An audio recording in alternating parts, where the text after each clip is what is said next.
Welcome back. If you are just joining us, this is INX Prime Live. Remember, we are on your screens every single Monday to Friday between the hours of 6 p.m. and 8 p.m. Now, it's important for us to analyze and identify some of the individuals that are using social media in a way to elevate and grow their businesses. And I mean, we are chatting to an individual today who has managed to use TikTok and grow a platform that it not only showcases the work that he does, but also perhaps also brings in a lot of new clients, a lot of new opportunities, and so much more. We are chatting to Sine Mpulu, who goes by the name of Sine the Voice Artist. Now, he's exactly that, one of the most prominent voiceover artists in South Africa. But away from that, he's also someone who spends his time, educating and helping the next generation of speakers as well as voiceover artists to become the best that they can be. And we do have Sine in studio with us today. Sine, thank you so much for joining us this evening. Thank you so much. It feels so good to hear someone talk about you like that. While you're actually here, right? Yeah. But it is a pleasure having you. I want to get into this conversation because, at the end of the day, firstly, it's a huge accomplishment, right? For someone to have a social media platform and to have people who want to actually listen to what you have to say, but also resonate with what you say. And I mean, that obviously comes from your following. You have a following of over 400,000 people. So again, congratulations on that. You clearly have an audience that likes what you do. But maybe for our audience that perhaps are not familiar with you, because there's a lot of different age groups here. Not everyone's on TikTok. Tell us a little bit more about the work that you do as Sine the Voice Artist. Thank you so much for having me. My name is Sine Mpulu, also known as Sine the Voice Artist. I am a professional South African voiceover artist, and I do work for radio, TV, all kinds of multimedia platforms. And it gives me a great pleasure to be here today to talk about, some of the accolades that I've achieved in my career. No, that's brilliant. And I mean, we normally get a lot of questions and comments coming in.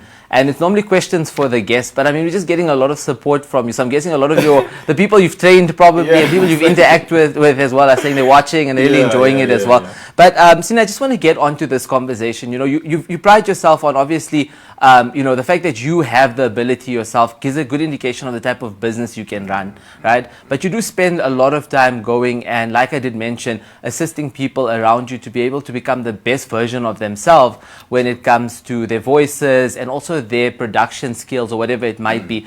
How long have you been actually in the space of, I would say, mentorship, but also education or assisting and training or whatever it might be? Well, as a voiceover artist, I've been doing it for about 8 years now. I was counting the other day, how many years have I been doing this for, in case I just needed to change my rate card. But I've been doing the voiceovers for about 8 years now, and it's honestly allowed me to learn a lot about my voice, to learn a lot about the industry itself, to learn a lot about how I can maneuver the industry and what kind of skills I can go into the industry with and succeed. And so that made me realize that there was a gap, and the gap was education. Armoring others and anchoring them with the kind of skills that I actually went on to or find out how to build on and how to gain these skills. So I've now taken everything that I've learned over the years and I am giving it back to young people like myself who also once had a dream to succeed just like I did back then. Yeah, you're making it sound like you're 50 or 60 years old. You're still in your 20s as well. But absolutely. but let's take a moment also to just hear some comments and questions coming in as well. At the end of the day, if you're looking at people who become voiceover artists, it's not only for example to do specific production work, but a lot of them end up doing very well in terms of TV or radio, for example, because their voice becomes their personality, right? True. So we do have some individuals that are sending questions coming in terms of exactly that. Do you assist people to get onto radio, for example, by improving their voice, their quality of their voice? What do you actually do to take someone from point A to point B to become, for example, a radio host or a TV presenter or whatever? Brilliant. So I run a community called the Voiceover Factory. We are Mzansi's leading voiceover community. We help train, educate, and empower young African voices to build lifelong careers in the field of voice work. We've been doing it now for about 2 years.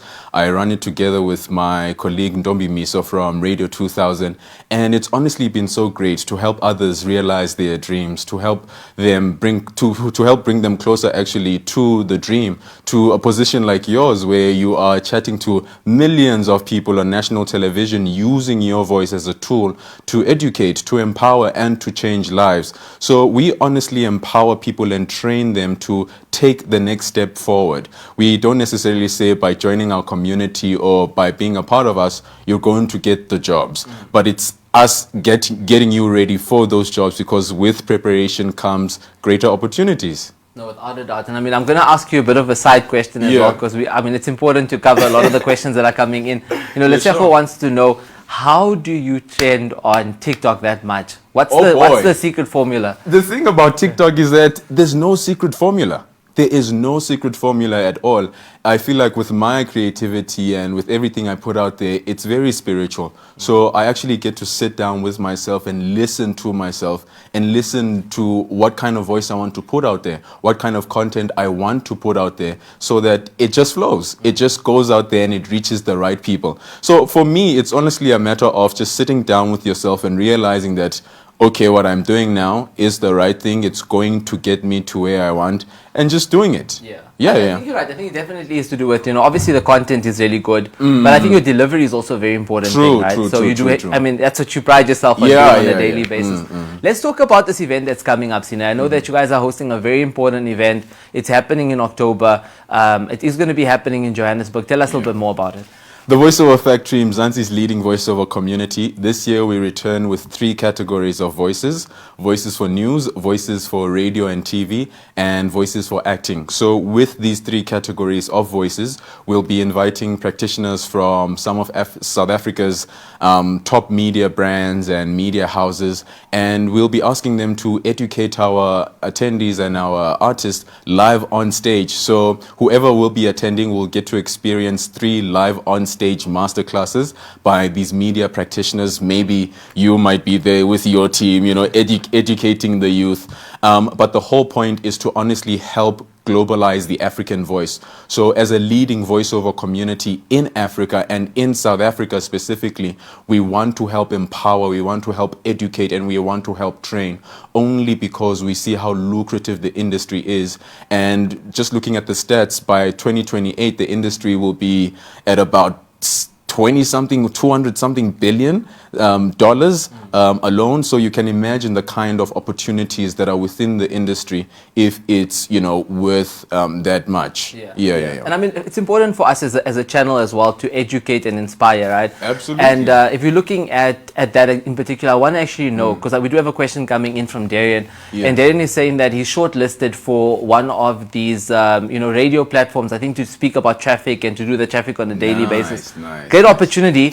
But I'm more interested in because he says there was about 2,000 people that actually participated over a period of time, and it got shortlisted to 10 people now. So there's only 10 individuals that are left. I want to know about that 1,990 individuals. What are some of the most common challenges or mistakes that people make when they want to actually become voiceover artists? What's the common mistakes that they make, and how can they fix it? First of all, congratulations to Darian. What a great opportunity. And, I'll probably sound boring when I say this, because I say it way too much. But I think one of the things is that people are lacking the ability to be themselves. Because what's missing out there in the industry is not a double Bonang or another Trevor Noah or, a Trevor Gumbi. What we need is the next Sine. We need the next Ngobile. We need the next whoever is in the studio. So it's so important for people to be themselves, so that they allow those opportunities to honestly be graced by their uniqueness and just their existence as human beings. And I think that's what a lot of people are missing, looking into themselves and realizing how great they actually are. So when you go out there, you just only honestly need to exude that, your greatness. I love that, and I mean, it just resonates very well, because just a few days ago, our Minister of Arts, Culture and Sports came out and said that, South Africa has some of the most prominent, creative, some of the most ambitious people, but we're just not giving them the platform, and I'm glad people like you exist, because we can see more of that happening out in the world. Let's talk about your plans, because you are very ambitious. You can see you're someone, I mean, you're 26 years old now, and you're doing all of these things. Clearly, there's a lot more coming. What's your plans for the next 5 to 10 years in terms of this space, but also growing yourself as well as an individual? I usually don't follow goals. I usually don't like to follow a futuristic plan. I kind of give the best of myself to each and every opportunity that's currently facing me now, or whatever opportunity that comes my way now. But I think in the future, if we were to put it down on paper, probably a nice and big media house where we get to train and educate young people to build skill sets in the field of media. I also run a small company called Mivuyo Media. We are a social media management and copywriting company. And with that company, we also train. We run training programs where we put students through internships to learn about the media space, what they can do, because our agenda is to honestly shift perspectives within the media field.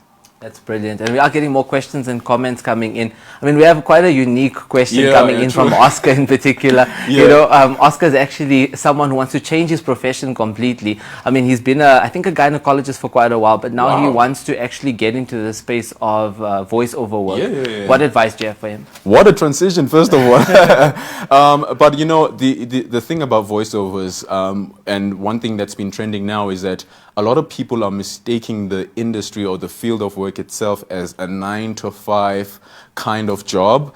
And the honest truth about it, even in the arts, I'm pretty sure quite a lot of people in the arts have 9-to-5 jobs up their sleeves, only because of how the opportunities are not really out there every single day. There's not work every single day. I'm not in studio recording every single day. So it's also important to create opportunities for yourself outside of the voiceovers and outside of everything voice work. So I would just say to him, maybe continue with, you know, the gynecology and then tap into voiceovers bit by bit, but just take it as something or a kind of job that you will be leaving your mark in, rather than something that you'll be taking full on and just putting everything else on the side. Yeah, I mean, people are loving this conversation, and we do have a lot more questions coming in. I'm just going to run through some of them as well.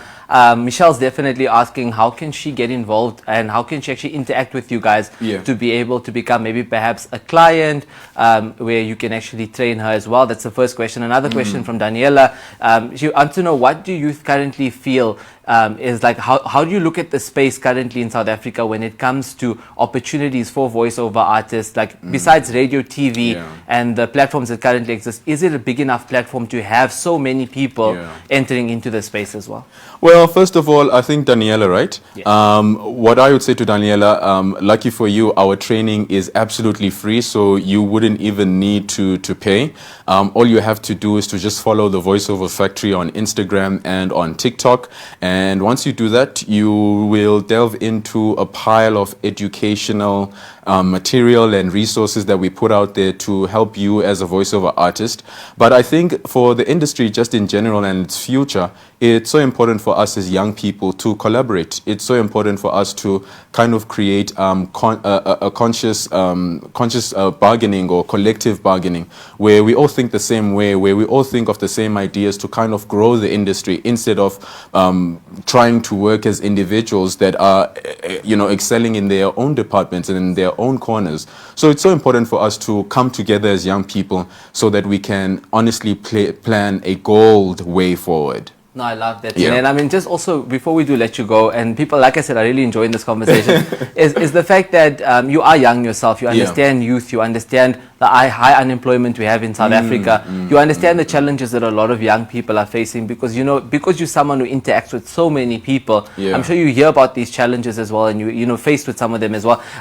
In terms of our youth and our unemployment rates in South Africa, and the many young people that have degrees that are sitting at home right now, you know, you are in a beautiful space because you're actually going and creating or putting skills on people, or giving people these skills to be able to become something and to earn an income.